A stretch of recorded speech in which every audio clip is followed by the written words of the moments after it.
Ce jeudi 25 septembre 2014, une délégation de la société civile vient visiter Maman Zuzu Mbombo en vue d'un échange sur les questions d'actualité en République démocratique du Congo. Cette structure, ici dans sa diversité, conduite par Cathy Kalanga, porte-parole, a inscrit sa démarche dans le schéma d'écoute des acteurs de la scène politique nationale, tant de la majorité que de l'opposition. Pour le porte-parole de cette société civile, à l'issue de cette série de contacts, une déclaration fruit d'harmonie des vues et analyse des uns et des autres sera lue à l'intention des Congolais. Au menu de ce jour, 6 points étaient inscrits, à savoir la rentrée scolaire, la délocalisation des FDLR, le Conseil économique et social, la révision constitutionnelle, le dialogue national et la reconstitution du M23 et la menace du virus d'Ebola.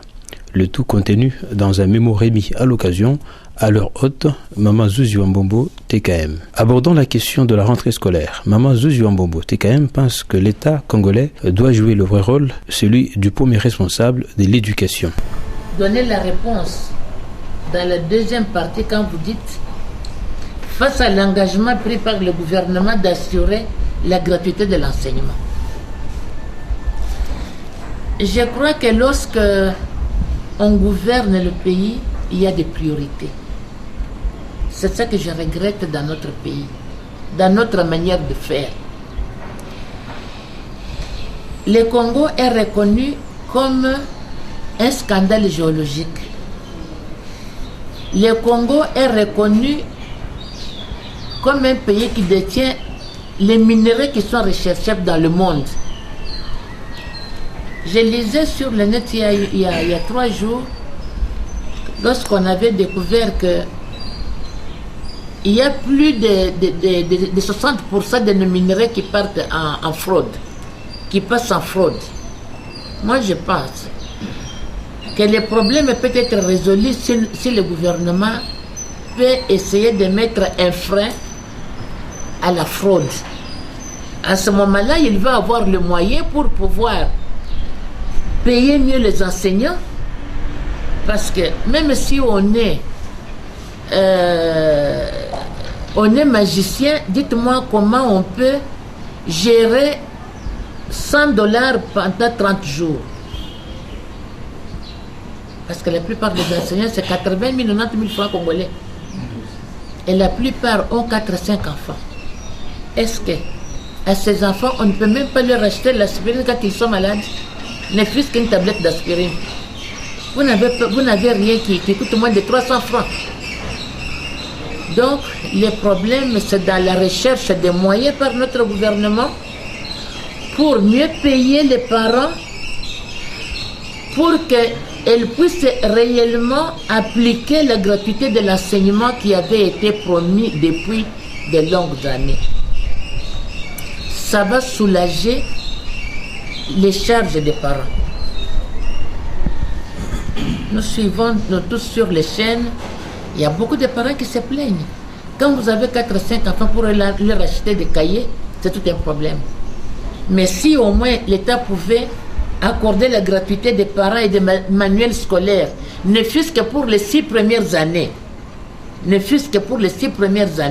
ça peut aider, ça peut soulager les parents et ça peut apporter une certaine détente. Quant au FDLR, présent sur le sol congolais depuis 20 ans, Maman Zuzu Mbombo propose plutôt l'imposition d'un dialogue inter-rwandais, comme cela fut le cas pour la République démocratique du Congo. Car selon elle, si ces forces étrangères continuent de rester sur le sol congolais, quel que soit l'endroit, le risque d'une vengeance au Rwanda ne sera pas évité. Lorsqu'il y a eu des problèmes au Rwanda, le Congo avait fermé ses frontières. Toute la communauté internationale avec l'ONU en tête, ils ont obligé le Congo d'ouvrir ses frontières pour des raisons humanitaires. C'est comme ça que ces FDLR sont entrés chez nous avec armes et bagages. Je me souviens trop bien qu'on avait posé les problèmes lorsqu'on a demandé au gouvernement de les laisser entrer pour raisons humanitaires. Il avait été dit que nous allons nous occuper de leur désarmement. Cela n'a jamais été fait. Ce qui fait que la ville de Goma, une ville de 150-200 000 habitants s'est retrouvé en une semaine avec 2 millions d'habitants. Tout a été détruit.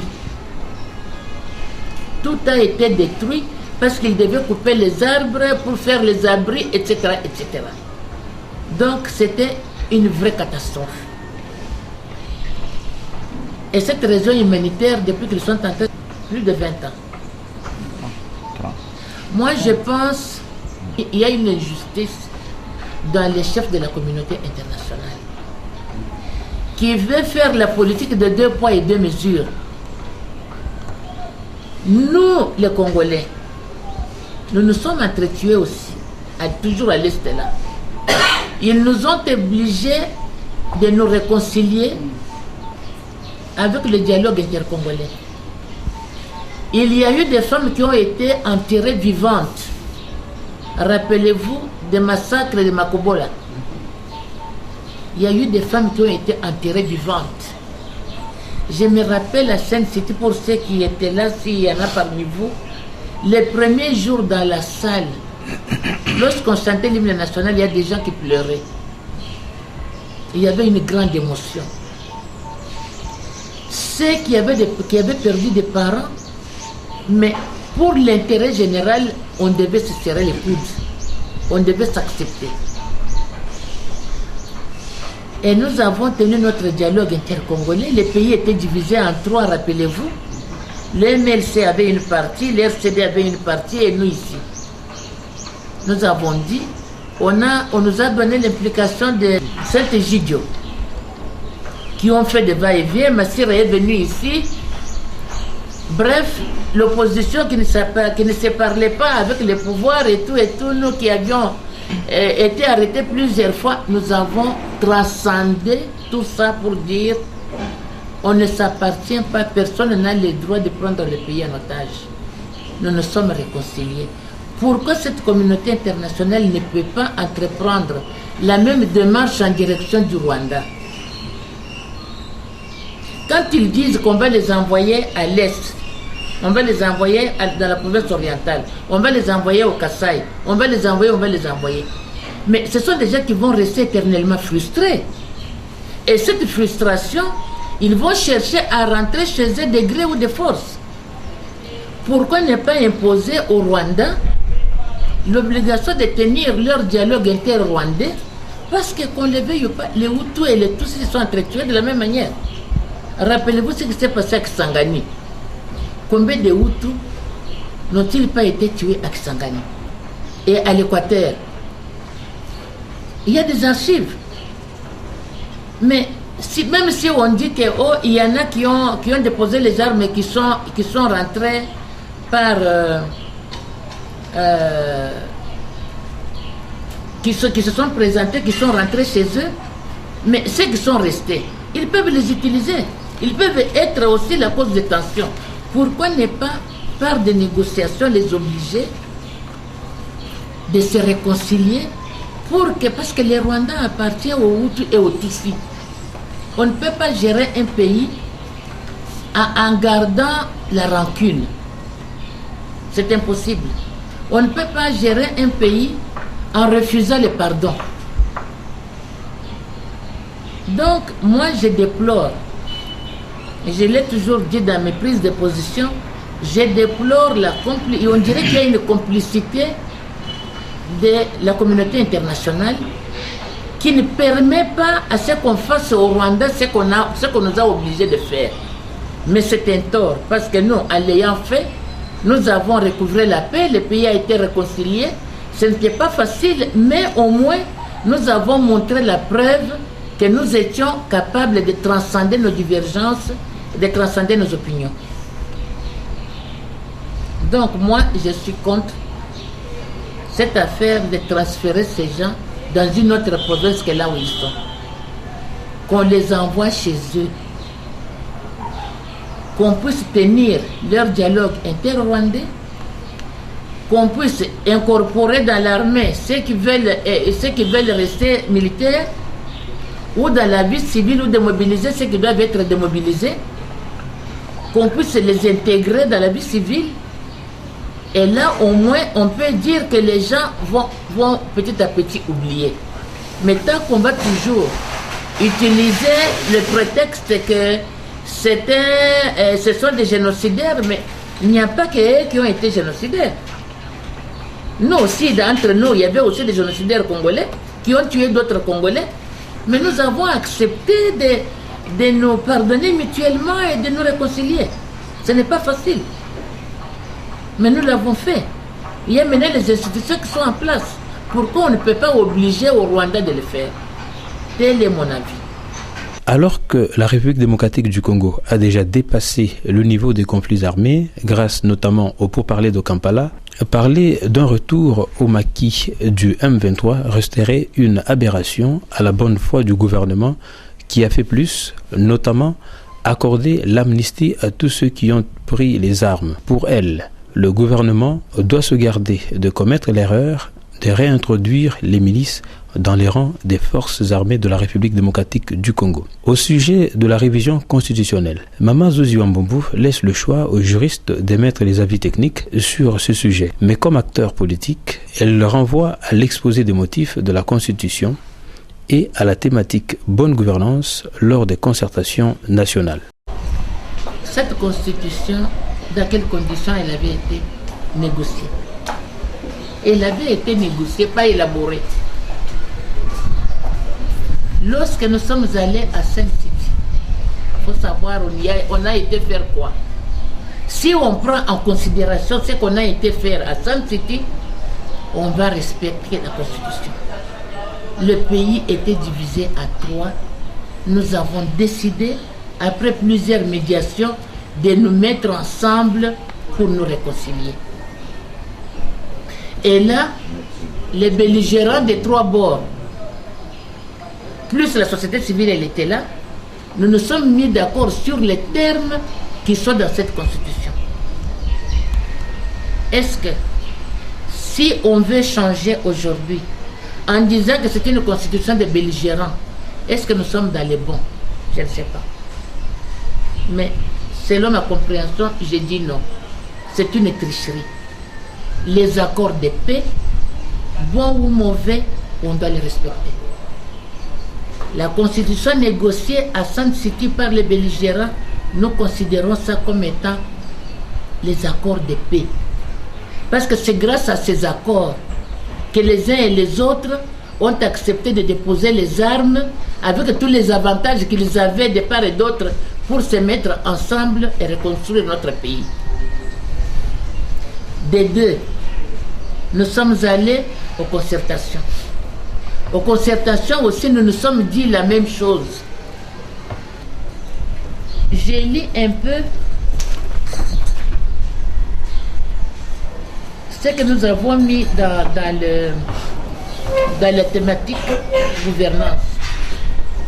S'agissant des principes, valeurs et vision de la gouvernance. 1.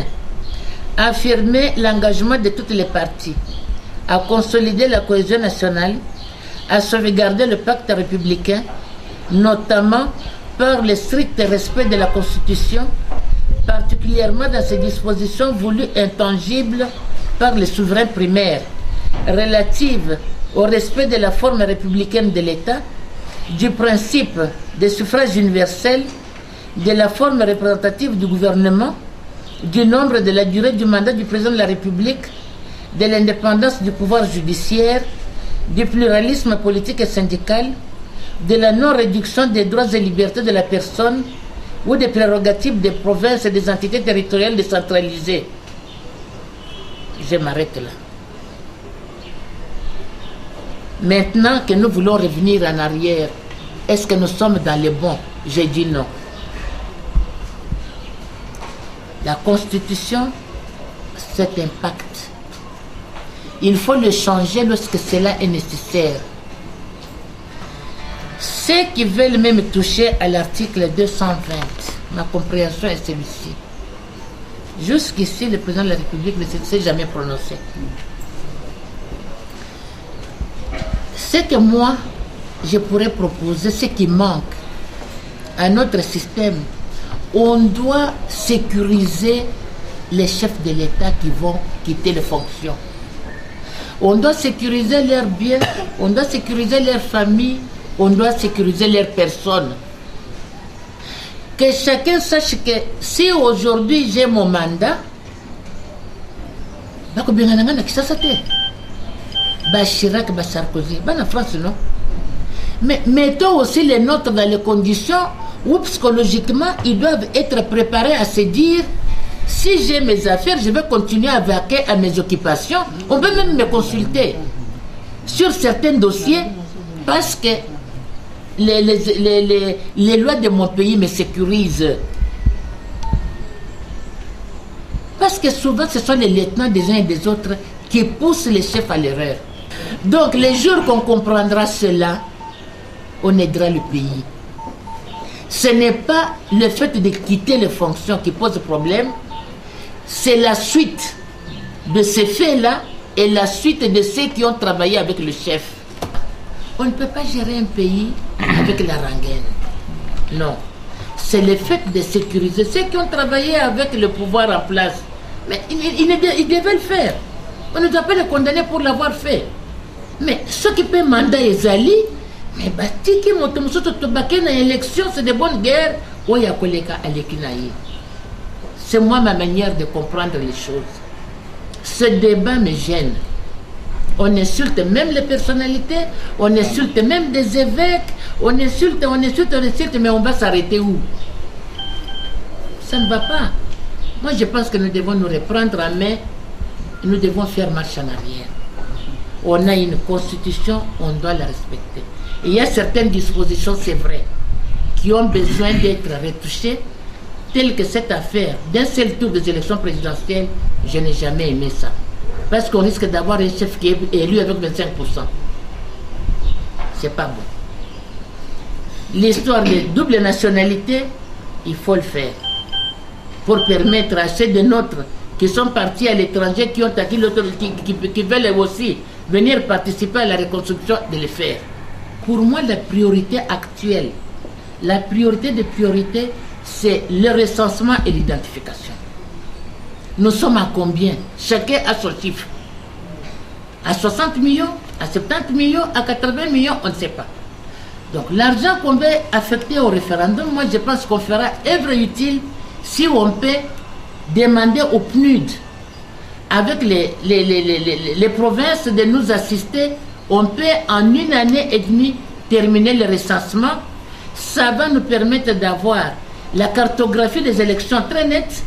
Ça va nous permettre de maîtriser les circonscriptions électorales. Je pense que là, on fera œuvre utile. On veut soulever les choses en même temps, faire tout en même temps, alors que nous n'avons pas les moyens. C'est un tort. Moi, je pense, pour me résumer, l'urgence actuelle, c'est dans le recensement et l'identification. Ceux qui veulent changer la Constitution, ils n'ont pas raison, parce que c'était une Constitution qui avait été négociée dans la douleur. Les concertations nationales, il n'y a pas 2 ans que nous avons tous pris l'engagement de les respecter. Vouloir changer maintenant pour quel dividende, je ne sais pas. Qu'on puisse sécuriser ceux qui vont partir et ceux qui vont les accompagner, comme on les voit ailleurs. Et il y a un panel de chefs, des anciens chefs d'État. On voit souvent Beki venir ici avec Bouyoya. Bon, notre président est jeune. Il peut faire partie, l'histoire de son pays ici, les conflits ne vont pas s'arrêter. Il sera tout le temps consulté. Il peut installer son cabinet de consulting. Moi, je pense. Bon. Mais vouloir faire, le pousser à ce qu'il puisse renoncer à l'engagement qu'il avait pris officiellement aux concertations, ce n'est pas l'aimer. Parce qu'il avait dit, comme les délégués, je prends l'engagement à respecter la Constitution dans la forme et dans l'esprit et la forme. Il a dit ça. Maintenant, on les pousse même s'il ne dit rien. C'est pas bien. Hein? Je ne sais pas ce qu'il faut, c'est une manière de lui montrer qu'on l'aime. Moi, je ne pense pas. Je ne pense pas. Quand on est à côté du chef, c'est une grande responsabilité. Avoir le courage de lui dire ce qui ne va pas et quand il veut quand il veut faire le contraire, c'est une grande responsabilité. Mais je ne comprends pas les Congolais. Bon, c'est difficile. C'est difficile, mais tel est mon avis. Je ne dis pas, il n'y a personne qui détient ni le monopole de vérité, ni le monopole de savoir. Mais avec ma petite expérience, je suis persuadée que ce que je viens de dire là, c'est le bon sens qui me pousse à le dire.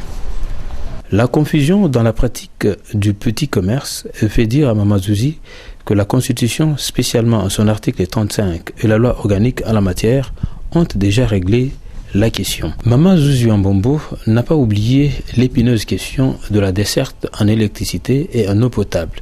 Pour elle, la Société nationale d'électricité doit subir des réformes, notamment une structure chargée de la production et l'autre du commerce et du transport. Avant de clôturer la journée, Mama Zuzi Mbombo s'est attardée sur les tracasseries dont sont victimes les gagne petits, dont les taxis-motos souvent soumis à des taxes. Pour elle, sans supprimer ces activités, il faut plutôt proposer un allègement. L'insécurité dans les centres urbains avec braquage, cambriolage. Ici, c'est un problème. Nous avons beaucoup de jeunes qui ne sont pas occupés. Nous avons beaucoup de Congolais qui n'ont pas de travail. C'est ça le vrai problème. Tant que nous n'allons pas changer notre système d'enseignement, qu'est-ce que je veux dire par là? J'ai l'impression qu'on a souvent tendance à privilégier les études universitaires. Mais tout le monde n'est pas fait pour faire les études universitaires. Il y a les études techniques, les études professionnelles, qui sont aussi nécessaires. Chacun de nous veut avoir une belle maison. Moi, en construisant l'orchidée ici, mais je vous dis que j'avais des problèmes pour avoir un mur lisse comme ça. C'est parce qu'on n'a pas de bons maçons. Donc, on ne peut pas négliger d'avoir une école technique pour que nous ayons de bons maçons. Les électriciens, nous les avons besoin. Les carreleurs, nous en avons besoin. Les plombiers, nous en avons besoin. Les menuisiers, on construit. Parfois, il y a des maisons qui tombent. C'est parce que la main-d'œuvre n'est pas souvent professionnelle. Et ces études-là, je ne pense pas que c'est inutile. En Europe, pour avoir un plombier qui va travailler chez vous pendant 3 heures, mais ça va coûter cher. On veut, chacun de nous veut avoir une voiture. Mais favorisons les études mécaniques.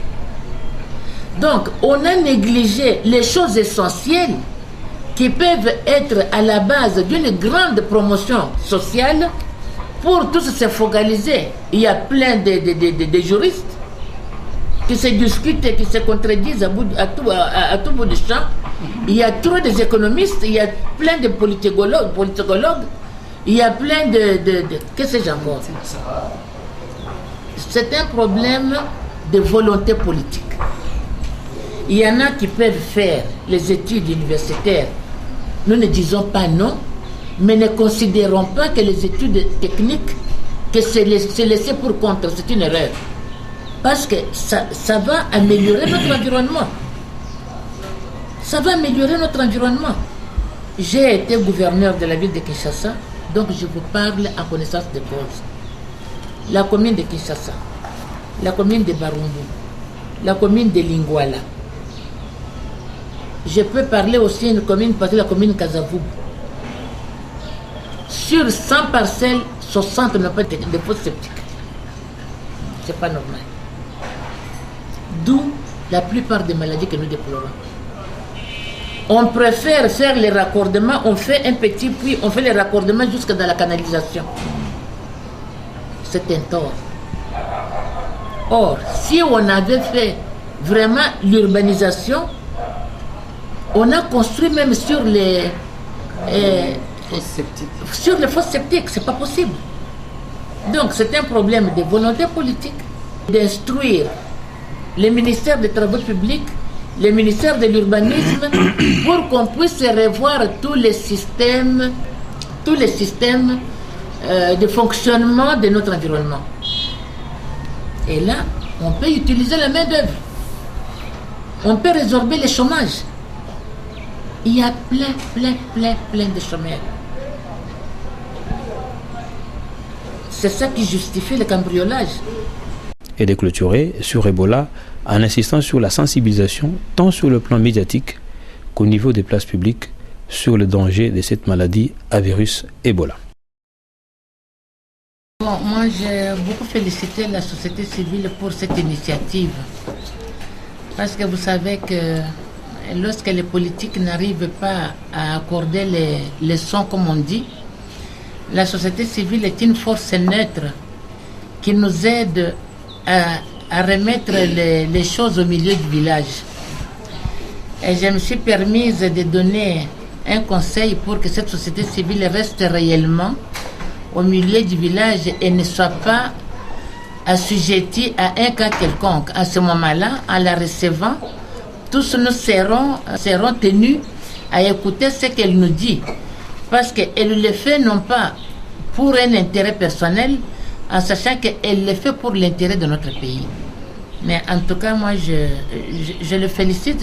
Je voudrais vraiment insister pour que dans leurs analyses et dans leurs approches de tout ce que nous avons eu à leur donner comme élément de la situation, comme élément d'appréciation de la situation dans notre pays, il faut qu'ils fassent un effort pour qu'ils ne regardent que l'intérêt de notre pays.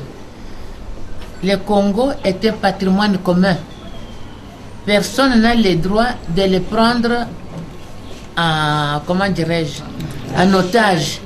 Par conséquent, ils ont eu une très bonne idée de se lever comme un seul homme pour visiter les acteurs politiques afin que nous puissions trouver afin que nous puissions trouver les solutions aux problèmes qui se posent à notre communauté. Il est vrai que nombreuses étaient les questions. Est-ce que vous estimez que l'ensemble des préoccupations de la société civile à la visite de ce jour rencontre l'essentiel des problèmes de notre pays et que vous estimez qu'à partir de vos réponses, on peut connaître des avancées significatives? Je ne peux pas me juger. Je ne peux pas moi-même dire que mes réponses vont apporter quelque chose. Je sais que personne ne détient le monopole du savoir ni de vérité. Je n'ai fait qu'apporter ma modeste contribution à ce que les autres amis ont déjà dit.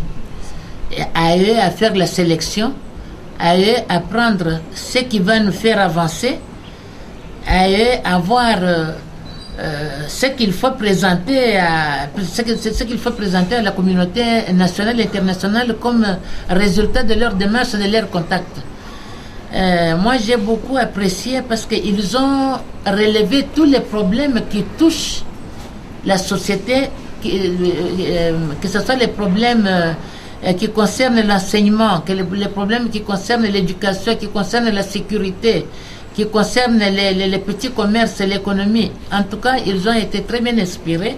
Ils ont posé les questions réelles sur les problèmes qui ont une incidence sur notre vécu quotidien, sur sur l'avenir de notre pays. Je pense que avec les apports des uns et des autres, eux-mêmes verront ce qu'ils vont quand ils vont rendre public. Quand ils vont rendre public les résultats de leur contact, à ce moment-là, on saura si tout a été retenu ou pas. Merci beaucoup. C'est moi qui vous remercie.